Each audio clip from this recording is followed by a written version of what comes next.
मी दीदीकडे आले आणि तिसऱ्या दिवशी लगेच फौजीही सांगलीला आले, कारण त्यांचीही बहीण इथे सांगलीतच राहते. तर आम्ही सर्वजण दीदी, दाजी व माझी भाची सर्वजण मिळून आम्ही चाललेलो आहे कालीखण बघायला. मग कालीखण बघायला जाण्याच्या आधी तर सर्वांनी स्वेटर्स घेतले, कारण उत्तराखंडमध्ये आता सध्याला तर खूप थंडी होती. तर चला म्हणजे इथे मी स्वेटर घेऊन जाऊया. तर म्हणून सर्वात आधी तर स्वेटर घेतले.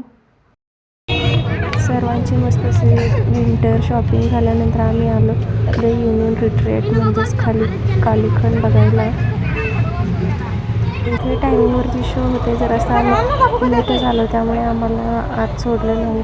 तर इथे बघा चिल्लर पार्टीची कशी मजा चालू आहे आणि आम्हाला टायमिंगवरती आत सोडलं व असा काहीसा शो होता. त्याचा लॉंग व्हिडिओ मी अपलोड केलेला आहे. भेटूयात पुढच्या ब्लॉगमध्ये. बाय. व्हिडिओ आवडल्यास चॅनलला सबस्क्राईब करायला विसरू नका.